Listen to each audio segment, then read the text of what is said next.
ನಮಸ್ಕಾರ ಕರ್ನಾಟಕ, ನಾನು ನಿಮ್ಮ ಕನ್ನಡಿಗ ಆಕಾಶ್ ಸಾಗರ್. ಇವತ್ತು ನಾನು ನಿಮಗೆ ಯಾವುದೇ ಸ್ಮಾರ್ಟ್ ಫೋನ್ ಮತ್ತು ಇಂಟರ್ನೆಟ್ ಇಲ್ಲದೇನೆ ಬ್ಯಾಂಕ್ನ ಟ್ರಾನ್ಸಾಕ್ಷನ್ ಅಥವಾ ವಹಿವಾಟುಗಳನ್ನು ನಮ್ಮಲ್ಲಿರುವ ಸಾಮಾನ್ಯ ಅಥವಾ ಬೇಸಿಕ್ ಮೊಬೈಲ್ನಿಂದ ಹೇಗೆ ಮಾಡಬಹುದು ಅಂತ ತಿಳಿಸ್ಕೊಡ್ತಾ ಇದ್ದೀನಿ. ಸ್ನೇಹಿತರೆ, ಈ ಒಂದು ಸೌಲಭ್ಯ ಅಥವಾ ಸರ್ವಿಸ್ ಅನ್ನು *99# ನಂಬರ್ ಇಂದ ಉಪಯೋಗಿಸಿಕೊಳ್ಳತಕ್ಕದ್ದು ಮತ್ತು ಈ ಸೇವೆಯನ್ನು ಆರಂಭಿಸಲು ನಿಮ್ಮ ಮೊಬೈಲ್ ನಂಬರ್ ಅನ್ನು ನಿಮ್ಮ ಬ್ಯಾಂಕ್ ಅಕೌಂಟ್ನೊಂದಿಗೆ ರಿಜಿಸ್ಟರ್ ಮಾಡಿರಬೇಕಾಗಿರುತ್ತೆ. ಸ್ನೇಹಿತರೆ, ಈ ವಿಡಿಯೋ ಮಾಡಲಿಕ್ಕೆ ಅನುಕೂಲ ಆಗಲಿ ಅಂತ ನಾನು ನನ್ನ ಸ್ಮಾರ್ಟ್ ಫೋನ್ ಅನ್ನು ಬಳಸ್ಕೊಳ್ತಾ ಇದ್ದೀನಿ. ಸ್ನೇಹಿತರೆ, ಈಗ ನಾನು *99# ನಂಬರ್ಗೆ ಕರೆ ಮಾಡ್ತಾ ಇದ್ದೀನಿ. *99# ಡಯಲ್ ಮಾಡೋಣ. ಸ್ನೇಹಿತರೆ, ಗಮನಿಸ್ತಾ ಇರಬಹುದು, ಇಲ್ಲಿ NUUP ಅಂತ ಕೇಳ್ತಾ ಇದೆ. NUUP ಅಂದ್ರೆ ನ್ಯಾಷನಲ್ ಯೂನಿಫೈಡ್ USSD ಪ್ಲಾಟ್ಫಾರ್ಮ್ ಅನ್ನೋ ಒಂದು ಟೆಕ್ನಿಕಲ್ ಟರ್ಮ್ ಆಗಿರುತ್ತೆ. ಸ್ನೇಹಿತರೆ, ಇವಾಗ ನೀವು ನಿಮ್ಮ ಬ್ಯಾಂಕ್ನ ಮೊದಲ 3 ಅಕ್ಷರ ಅಂದ್ರೆ ನಾನು HDFC ಯೂಸ್ ಮಾಡೋದ್ರಿಂದ HDF ಅಂತ ಟೈಪ್ ಮಾಡಿ ಸೆಂಡ್ ಮಾಡ್ತಾ ಇದ್ದೀನಿ. ಸ್ನೇಹಿತರೆ, ಇಲ್ಲಿ 7 ಆಪ್ಷನ್ ತೋರಿಸ್ತಾ ಇದೆ. Account balance, mini statement, send money using MMID, send money using IFSC, show MMID, change. ಸ್ನೇಹಿತರೆ, ಅಕೌಂಟ್ ಬ್ಯಾಲೆನ್ಸ್ ಅಂದ್ರೆ ನಿಮ್ಮ ಅಕೌಂಟ್ ನಲ್ಲಿ ಎಷ್ಟು ಬ್ಯಾಲೆನ್ಸ್ ಅಂತ ತಿಳ್ಕೋಬೇಕು ಅನ್ನೋದು ನೀವು ಆಪ್ಷನ್ 1 ತಗೊಳ್ಳಿ. ಮಿನಿ ಸ್ಟೇಟ್ಮೆಂಟ್, ನಿಮ್ಮ ಅಕೌಂಟ್ ನ ಹಳೆ ಟ್ರಾನ್ಸಾಕ್ಷನ್ ತಿಳಿಬೇಕು ಅನ್ನೋ ಹಾಗಿದ್ರೆ 2 ಆಪ್ಷನ್ ತಗೊಳ್ಳಿ. Send money using MMID, send money using IFSC, show MMID, change MPIN. ಈಗ ಸ್ನೇಹಿತರೆ, ನಾವು MMID ಮತ್ತು IFSC ಏನು ಅಂತ ತಿಳ್ಕೊಳ್ಳೋಣ. MMID ಅಂದ್ರೆ ಪ್ರತಿ ಒಂದು ಸೇವಿಂಗ್ಸ್ ಅಕೌಂಟ್ಗೆ 7 ನಂಬರ್ ಇಂದ ಕೂಡಿರೋ ಮೊಬೈಲ್ ಮನಿ ಐಡೆಂಟಿಫೈಯರ್ ಜೊತೆಗೆ ಈ ನಂಬರ್ಗೆ MPIN ಅನ್ನೋ ಪಾಸ್ವರ್ಡ್ ಕೂಡ ಇರುತ್ತೆ.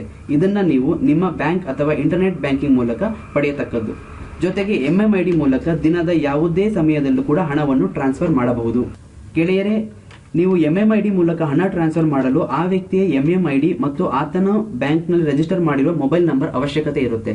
ಈಗ IFSC ಏನು ಅಂತ ತಿಳ್ಕೊಳ್ಳೋಣ. IFSC ಮುಖಾಂತರ ನೀವು ಹಣ ಟ್ರಾನ್ಸ್ಫರ್ ಮಾಡಬೇಕು ಅಂದ್ರೆ ಆ ವ್ಯಕ್ತಿಯ ಬ್ಯಾಂಕ್ ಅಕೌಂಟ್ ನಂಬರ್ ಮತ್ತು ಆ ಬ್ಯಾಂಕಿನ IFSC ಕೋಡ್ ಅವಶ್ಯಕತೆ ಇಲ್ಲಿರುತ್ತೆ. ಸ್ನೇಹಿತರೆ, ಗಮನಿಸ್ತಾ ಇರಬಹುದು, ಶೋ MMID ಅಂತಿದೆ.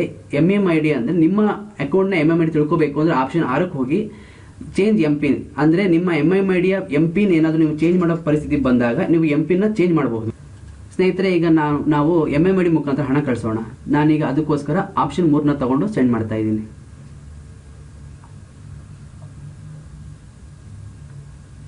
ಸ್ನೇಹಿತರೆ, ಇಲ್ಲಿ ನನ್ನ ಸ್ನೇಹಿತನ ಮೊಬೈಲ್ ನಂಬರ್ ಎಂಟರ್ ಮಾಡ್ತಾ ಇದ್ದೀನಿ. ಆತನು ರಿಜಿಸ್ಟರ್ ಮಾಡಿರೋ ಮೊಬೈಲ್ ನಂಬರ್ ಆಗಿರುತ್ತೆ.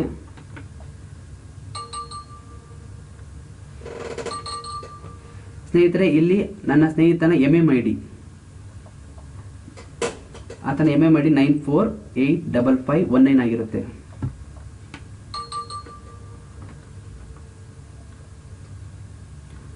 ಸ್ನೇಹಿತರೆ, ನಾನು ಎಷ್ಟು ಅಮೌಂಟ್ ಕಳಿಸಬೇಕು ಅಂತ ನಾನು ಮೆನ್ಷನ್ ಮಾಡಬೇಕು. ನಾನು ಇವಾಗ 500 ರೂಪಾಯಿ ಕಳಿಸ್ತಾ ಇದ್ದೀನಿ. ಸ್ನೇಹಿತರೆ, ನೀವು ಗಮನಿಸ್ತಾ ಇರಬಹುದು, ಇಲ್ಲಿ MPIN ಕೇಳ್ತಿದೆ. ಅಂದ್ರೆ ನನ್ನ MMID ಯ MPIN ಅಂದ್ರೆ 4 ಡಿಜಿಟ್ ನಂಬರ್ ಆಗಿರುತ್ತೆ. ಜೊತೆಗೆ 1 ಸ್ಪೇಸ್ ಕೊಟ್ಟು ನನ್ನ ಬ್ಯಾಂಕ್ ಅಕೌಂಟ್ ನ ಕೊನೆಯ 4 ನಂಬರ್, ಸೇವಿಂಗ್ಸ್ ಅಕೌಂಟ್ ನ ಕೊನೆಯ 4 ನಂಬರ್ ಆಗಿರುತ್ತೆ.